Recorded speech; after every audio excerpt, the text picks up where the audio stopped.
मैं रघुनाथ प्रसाद आज चर्चा कर रहा हूँ डॉक्टर राम मनोहर लोहिया से संबंधित ओंकार शरद की पुस्तक लोहिया के विचार का पेज नंबर 233।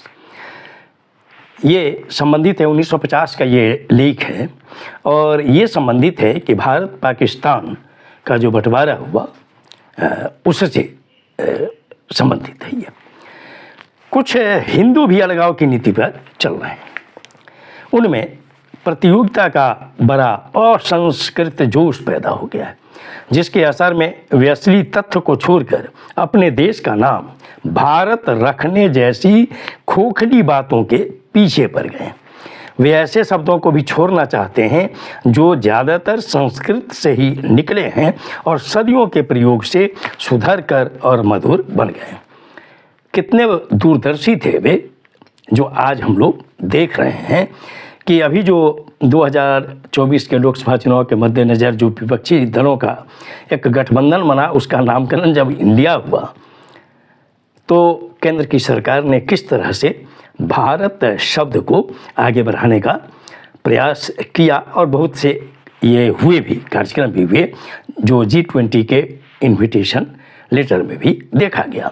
और यूजीसी ने NCERT के सिलेबस के लिए भी डायरेक्शन दिया कि इंडिया वर्ड को भारत से रिप्लेस कर दिया जाए। ये दूरदर्शिता थी डॉक्टर राम मनोहर लोहिया की, देश की एकता अखंडता के मद्देनजर।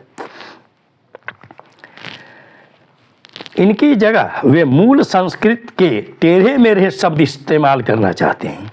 इस पागलपन का कारण खोजना भी कठिन नहीं है। इस्लाम हिंदुस्तान इस देश में विजयी बनकर आया था और ऐसे हिंदुओं में अभी तक इतना पौरुष नहीं आया कि वे उन दिनों की याद भुला सकें। वे मुस्लिम विरोधी हैं, लेकिन वे यह भूल जाते हैं कि जो मुस्लिम विरोधी हैं वह पाकिस्तान का समर्थक है। ये लोहिया का विचार था। और जो कोई भी पाकिस्तानी विचार का अंत देखना चाहता है उसका मुसलमानों का हमदर्द बताना ज़रूरी।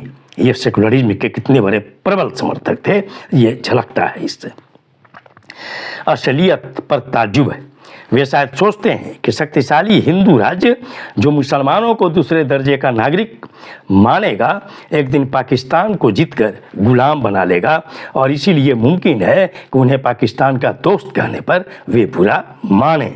लेकिन वह दिन शायद कभी नहीं आएगा, कम से कम जीत और गुलामी के जरिए तो नहीं आएगा।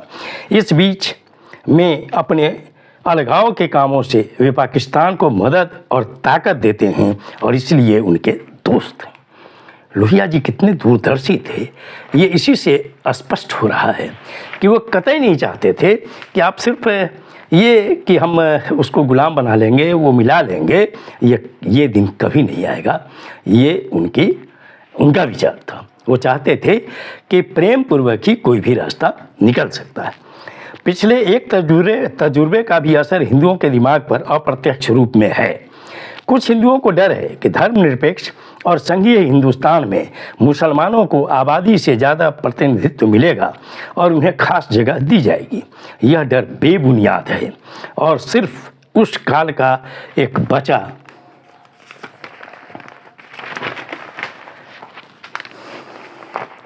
असर है जब अंग्रेज हिंदू और मुसलमानों को आपस में लड़ाते थे।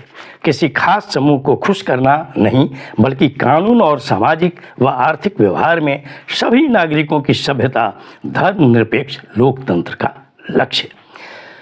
हम लोग देख रहे हैं कि लोहिया जी धर्मनिरपेक्षता के कितने बड़े प्रबल समर्थक थे और वो चूँकि जानते थे कि भारत में चूँकि विविध संस्कृति है, कई धर्म के लोग रहते हैं, इसीलिए यहाँ यही नीति हमें अपनानी पड़ेगी धर्मनिरपेक्षता की, जिस पर आज गाहे बगाहे कुछ लोग इस पर चोट करने का प्रयास कर रहे हैं।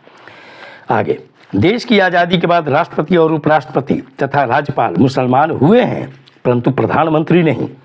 जम्मू कश्मीर को छोड़कर इनका दुक्का मुख्यमंत्री, जैसे बिहार में अब्दुल गफूर, ये मैं आपको बता रहा हूँ कि बिहार में जैसे अब्दुल गफूर हुए, राजस्थान में बरकतुल्ला हुए और केरल में मोहम्मद कोया हुए बहुत अल्पकाल के लिए। मैं ये समझता हूँ कि डॉक्टर राम मनोहर लोहिया की जो विचारधारा थी वो कंप्लीटली धर्मनिरपेक्षता पर आधारित थी और वो थी देश की एकता और अखंडता के लिए और देश के विकास के लिए। ये वीडियो आपको अच्छा लगा हो तो निश्चित तौर पर लाइक करें, शेयर करें। अब तक मेरे चैनल को आपने सब्सक्राइब नहीं किया, सब्सक्राइब करें, बेल आइकन को टच करें ताकि मेरे हर आने वाले वीडियो का नोटिफिकेशन आपको तुरंत मिल जाए। आप सभी लोगों के लिए शुभकामनाएं। धन्यवाद।